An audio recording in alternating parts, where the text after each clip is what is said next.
Commissioner Keith Gill. All right, good morning, everyone.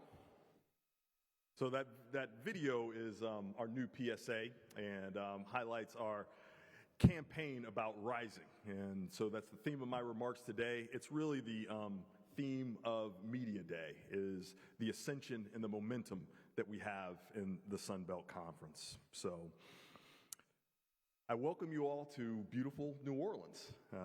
So for the 2023 Sun Belt Football Media Days. So today, as the sun rises over the Crescent City, we rise together to celebrate our shared success and launch the 2023 football season. With only 38 days until Georgia State lines up against Rhode Island on Thursday, August 31st, this gathering of head football coaches, football student athletes, and media is the perfect opportunity to kick off what will be the most exciting and successful Sun Belt football season ever. As I approach the podium, my walk-up music, Rapper's Delight by the Sugar Hill Gang, filled the room. I was 7 years old when this song first dropped, and I thought it was amazing. Rapper's Delight sampled a little Curtis Blow, combined a little funk, and some hip-hop. Hearing this iconic song today brings back wonderful childhood memories and reminds me of the value and importance and impact of music. Every time I hear the song, it brings a smile to my face and makes me want to rise. A perfect anthem for Sun Belt Football Media Day. Over the next 2 days, you will have the opportunity to engage the head football coaches, football student athletes from all 14 Sun Belt member institutions. Today, we will showcase the Sun Belt West Division. Its top two teams combined for 22 wins last season. And tomorrow, we will showcase the Sun Belt East Division, regarded by some independent media as the strongest non-autonomy division in FBS.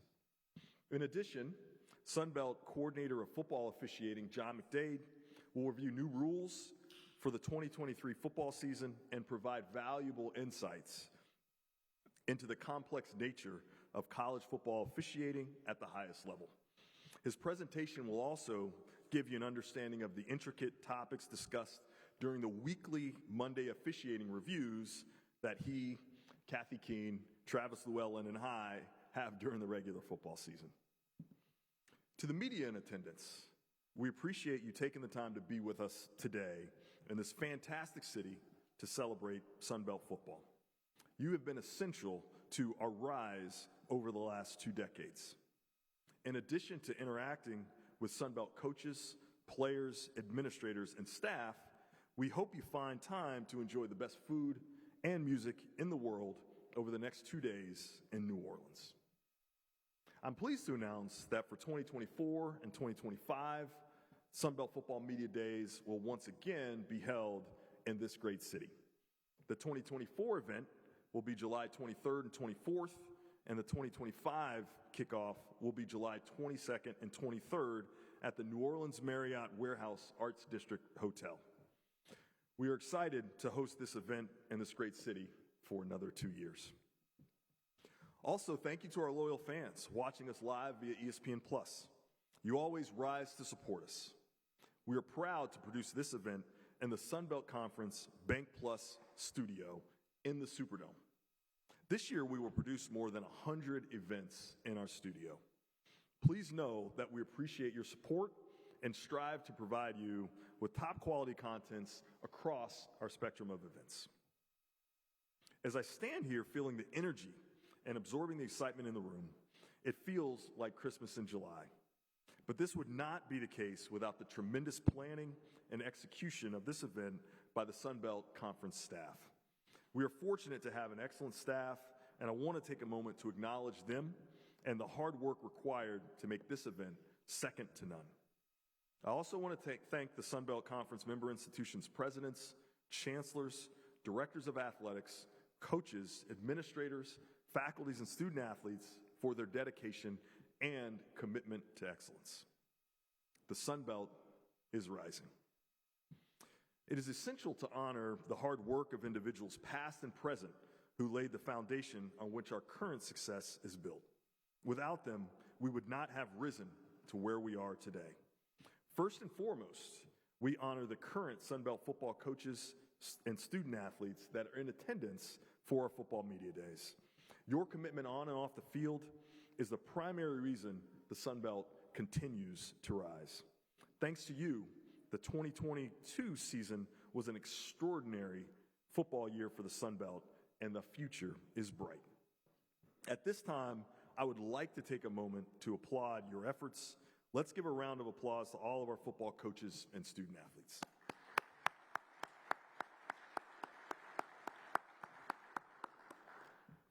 Our current coaches and student athletes were left a solid foundation to build on by those who preceded them, such as former Georgia Southern football head coach and two-time National Coach of the Year, Paul Johnson.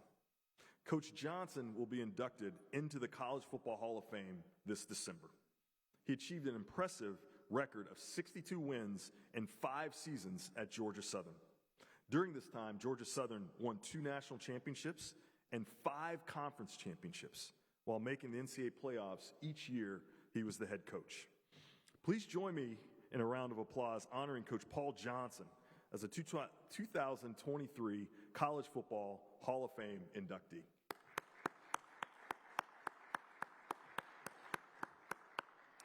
Thank you, Coach Johnson, for playing a crucial role in the rise of Georgia Southern and Sun Belt football. In addition, as we look to the future, we should take a moment to recognize former Sun Belt Commissioner Wright Waters and the presidents, chancellors, and athletic directors that made Sun Belt football possible.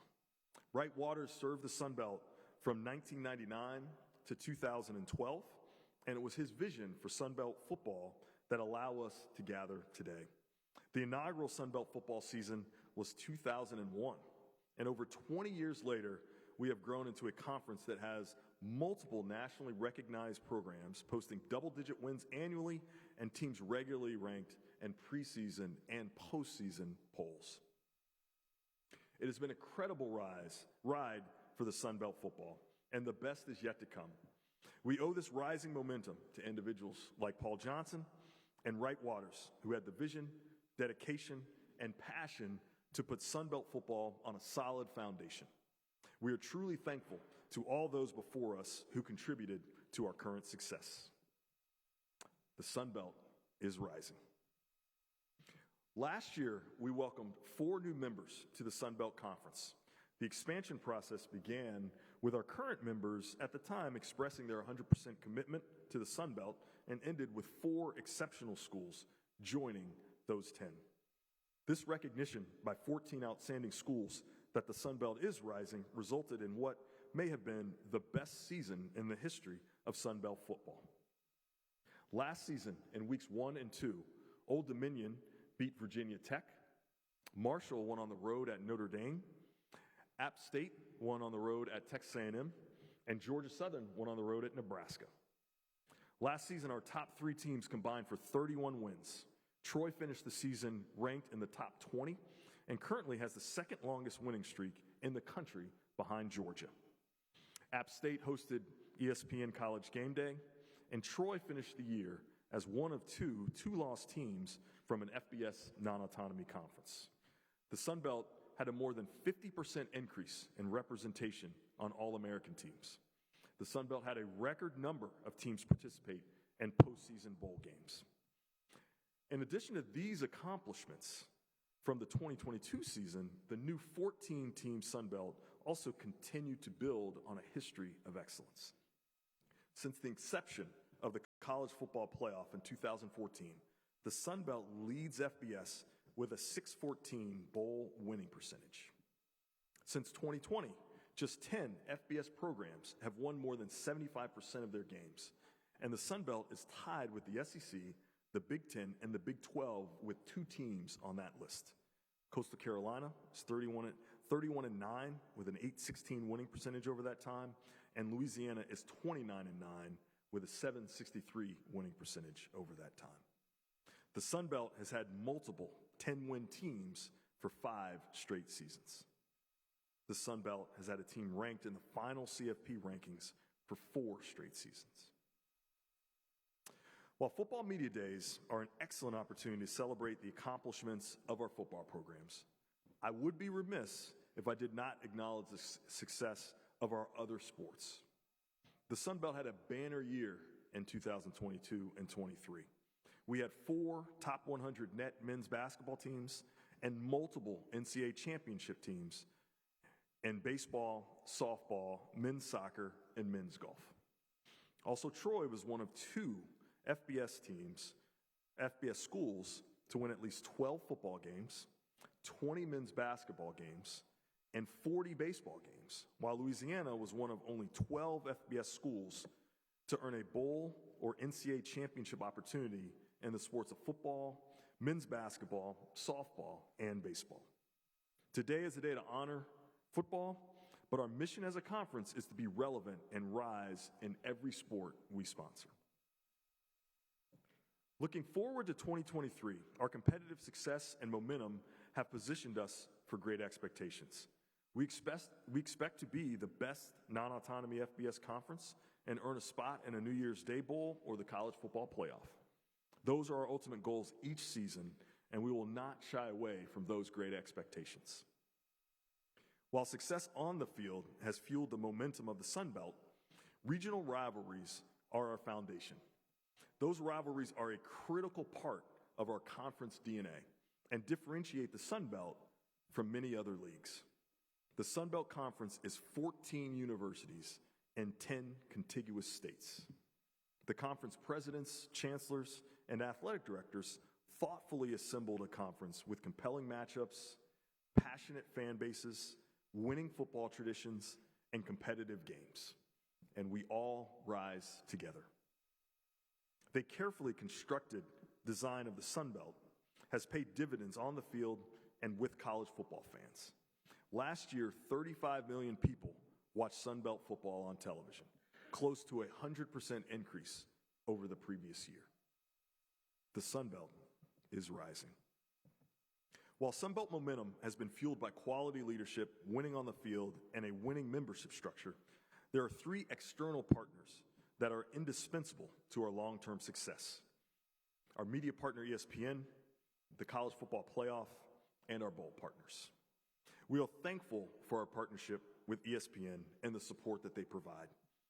ESPN has been with us every step of the way during this tremendous period of growth for the Sun Belt. This year, the Sun Belt Conference Football Championship game will be broadcast on either ABC or ESPN, another piece of evidence that the Sun Belt is rising. On behalf of the entire Sun Belt family, I want to thank Nick Dawson, ESPN Senior Vice President, College Sports Programming Acquisitions, and the entire ESPN college football team for their support of the Sun Belt Conference. We look forward to continuing and growing our excellent relationship. As a member of the college football playoff, the Sun Belt enjoys a seat at the table and is afforded an opportunity to compete at the highest level of college football. As the CFP grows and expands, so do the opportunities for Sun Belt football. The Sun Belt is excited about CFP expansion that is scheduled for the 2024 season and what it means for our rising football programs.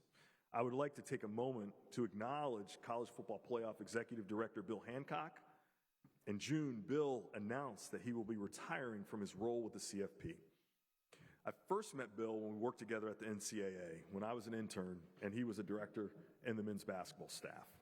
I got to know him because we both worked out in the mornings, so we would see each other and chat in the NCAA locker room when we were getting ready for work, 3 or 4 times a week. Bill is an absolutely wonderful person, and his leadership will be missed. He has done so much on behalf of college football, college basketball, and college sports in general.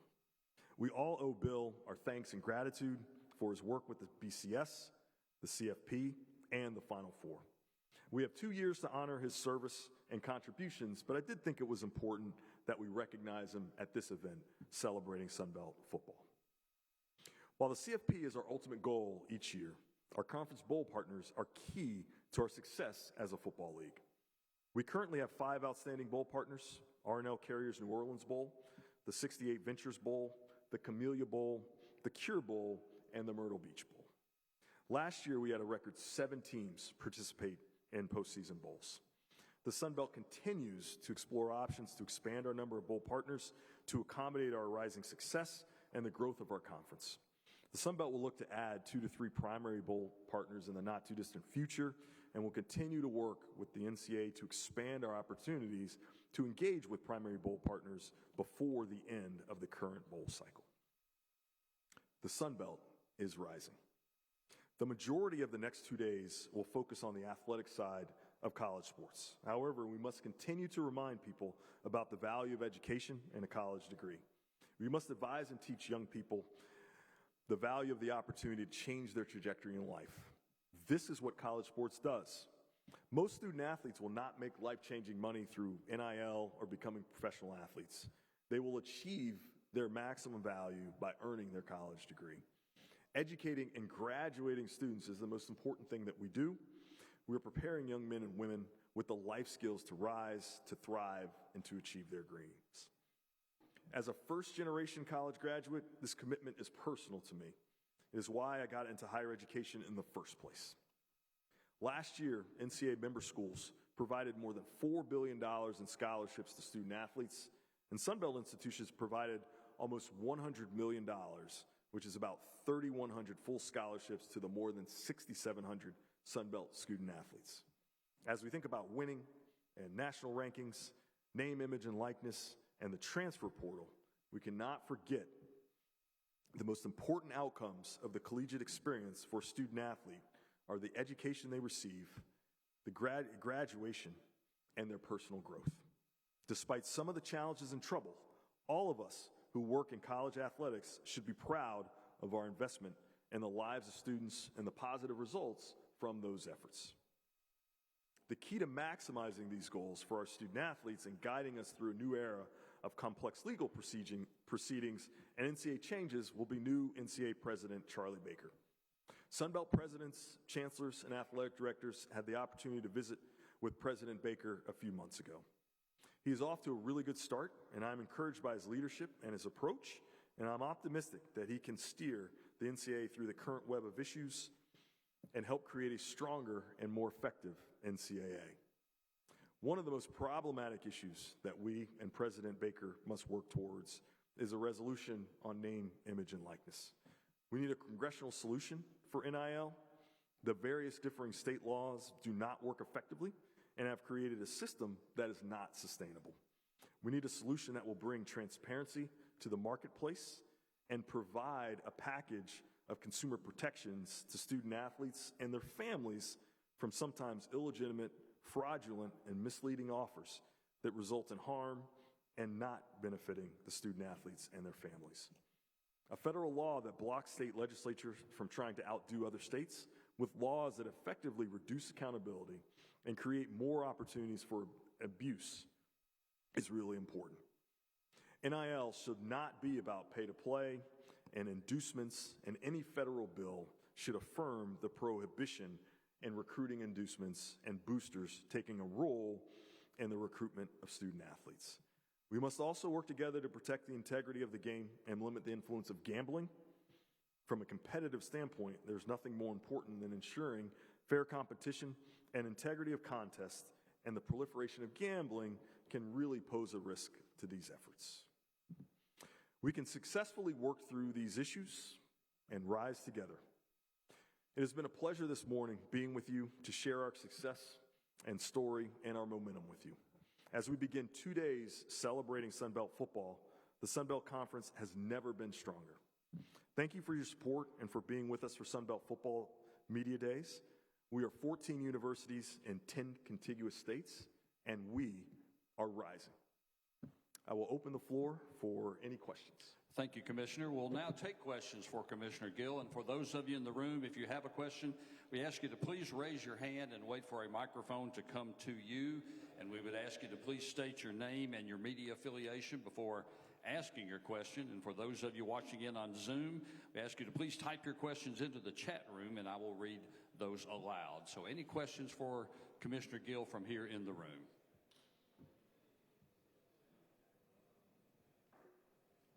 Right over here.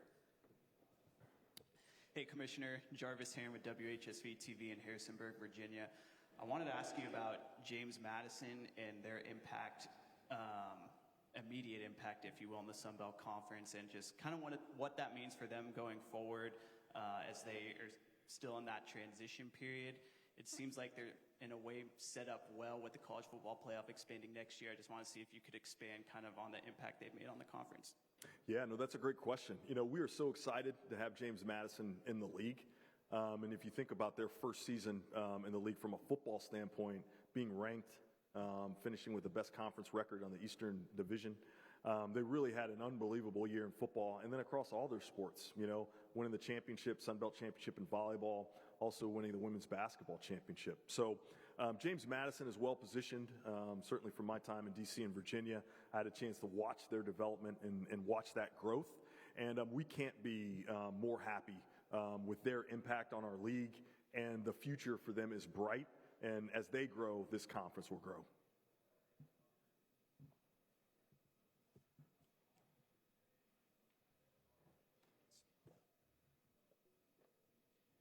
Morning, Commissioner Gill. Kev Tardello, Windauer Gambit podcast in San Marcos, Texas. Right now, the Sun Belt's at 14 teams. Are there any plans in the future to maybe expand? Are you happy with 14? And what do things like the playoff expansion do for the conference? Yeah, no, that's a good question. You know, I'll start with the playoff expansion question first. That is tremendous for our conference. You know, at the end of the day, you know, everyone wants an opportunity to compete for a national championship. That's why we suit up. I think if you look last year at what we did against A5 competition with wins over Notre Dame and Texas A&M and Nebraska and also Virginia Tech, we proved we can play with anyone. And so we think that the college football playoff is going to be outstanding for us and create some opportunities for us to get a berth in there and actually do some damage and win some games once we get there. So we can't be excited enough for that opportunity for our programs, particularly our coaches and our student athletes, to compete for a national championship. So very excited when that expansion comes in 2024. I think with regards to the Sun Belt, you know, we are really happy with our membership. You know, 14 teams is perfect for us. Really like the commitment to success that our teams bring. Obviously, this regional footprint has been really important, establishing some great rivalries across all our sports. So we are really content and feel good about where we are, and we don't have any plans to expand. You know, that being said, you know, college athletics moves fast, you know, and so a lot of external factors can impact your decisions. So I think we're always kind of, you know, evaluating opportunities, and certain if we find an opportunity that we think makes some sense, we're certainly open to having those conversations. But we're not searching for a certain number of teams, but we feel really good about 14. We feel really good about the 14 we have, and certainly don't anticipate any changes in the near future. Commissioner, since you were mentioning Texas State, I have a Zoom question. If you had any reaction to the big fundraising and capital campaign projects underway at Texas State for football, baseball, and softball. This from Jacob Rodriguez of the Squaring Around podcast. Yeah, you know, we're really excited. You know, I was just talking to Coach Kenny before I came up here about the momentum that they've had, particularly around their end zone project and what that's going to mean for their football support and also for their stadium and their field. Obviously, great baseball and softball traditions, so really excited about those projects. And, you know, make no mistake about it, you know, the Sun Belt, football is really important to us, but so are baseball and softball. Man, those investments are really important. We've been working over the last year and a half on strategic plan for baseball and softball and improvements there, and our schools continue to invest in those sports. So we are certainly really excited about the momentum that Texas State has in their facilities, and I can't wait, you know, when I get on campus there this fall to kind of see some of that progress.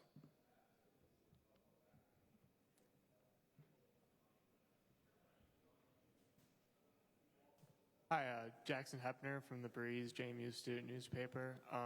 You mentioned in your opening statement about the East Division and just sort of the competitiveness of that. But I want to ask you a little bit about sort of the West. You know, the West Division kind of came out of nowhere last year, and it was able to produce some very high quality teams, including Troy, who managed to win the championship. You know, did you sort of expect that? Like, what were your kind of thoughts on, you know, Troy and also like teams like South Alabama kind of being able to, you know, take a much bigger jump than we were expecting? Yeah, you know, I really did. You know, I mean, I think, you know, last year the East got a lot of focus, but I really don't think that the West really came out of nowhere, because if you think about The team, Louisiana, had won the conference championship before that, and they had 13 wins that season before. Obviously, South and Troy have had some coaching changes, but they really had, made some good strides. So, and in terms of how they were defensively. So I think the West had shown certainly a lot of strength with Louisiana's success. And that really wasn't surprising. And if you look at the West this year, it is going to be a knockdown dragout, in terms of, the quality of teams there. Preseason poll has Troy and South kind of right there. If you think about their game last year, I think that score was maybe 10-6 or something really close. It was a one-score game. You would expect that again. Obviously, Louisiana came on with that new coaching staff, and they'll certainly be kind of right there. Southern Miss, bringing Frank Gore back, and the great job that Coach Hall has done, and then Coach Kinney and kind of that explosive offense that he's going to bring to Texas State. So when you look across there, and see kind of there's a lot of competition there, and so I'm looking forward to it. When I go to Monroe, I know they're gonna be competitive. They're always in every game, and so the West is really difficult. I think the East gets a lot of the scrutiny. But I think the West is just as challenging, and I think if you ask any of those Western coaches, they'll say that. I think I'm looking forward to seeing when I get to Arkansas State. Coach Jones is a tremendous coach, he's done a really good job, and so there are going to be no gimmies in the West, there are no gimmies in the East. That's what this conference is. Every Saturday, if you don't show up and play your best game, you're gonna lose, and that's whether you're playing in the East or you're playing in the West. So thank you for that question. Hey, Craig Stevenson from AL.com. Some other conferences and some other sports within your conference have done away with divisions. Do you envision that happening in football in the Sun Belt at any point? I do not, and I would never say never. I like to consider myself someone who is open to suggestions and consideration and change, so I would never say never. But, the conference, the foundation of the conference is really on regional rivalries. And so everything that we can do to promote playing those regional rivalries, playing those historic rivalries are really important. And divisions do that. And divisions really accentuate that and make sure that you're playing teams that are closer to you, that you have some traditional kind of history with. So I would anticipate that I don't anticipate any changes to that, and think it's a really foundational core of who we are. But I will say that, we're obviously open-minded, and if we see some data or some information that makes us think we should change, whether it's for access to CFP or something like that, we would certainly be open to that. But we feel really good about the divisions. We feel really good about what that's meant for our conference, and we certainly look forward to kind of continuing that in the future. Luke Creasy with the Herald-Dispatch in Huntington. You mentioned the geographic footprint that the conference has now with the addition of the schools last year. Combine that with the push for branding that you guys did as far as marketing goes. Do you think that has something to do with the increased viewership and, just the overall marketability of the conference? And how do you maybe look to continue to improve that as you go on this year? Yeah, I think everything matters, right? So I think all the things that you mentioned in terms of, the regional rivalries, the fact that, all of our schools really care about sports. It matters to them. It's mattered to them throughout their history. That matters. The investment matters. Winning matters. I do think our brand strategy complements all that and also matters in terms of those things. Our partnership with ESPN matters in terms of visibility. So I think, I really do think it's a kind of a multi-pronged approach to increasing the visibility of the league. But I also think you got to have success, and so I really tip my hat to our coaches and our players, and also the presidents and chancellors and ADs who kind of do all the planning to do those things. But the coaches and players have gone out there and really executed, and you really can't, if you think about our first 3 weeks of the season last year in terms of, we can have the greatest brand strategy in the world, but beat Virginia Tech. You go to week 2 on the same day, you beat Notre Dame, Texas A&M, Nebraska, and then week 3 you have game day at one of your campuses. And so I think when those things happen, so winning obviously helps, and great student athletes and great coaches make that. So I really do think it's a good team effort of factors that really have helped us raise our visibility, and all those things. We need to continue to parlay those things, whether it's, the billboards in Times Square last year, after we have success, thinking of innovative ways that we can take our message really across the country, not just in our region, but also in other regions of the country. And we've got a great branding and communication staff to do that.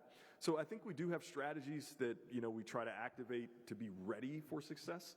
But we also have to have something to sell as well. So I think all those things kind of combine and have been really helpful to us, certainly over the last 4 to 5 years.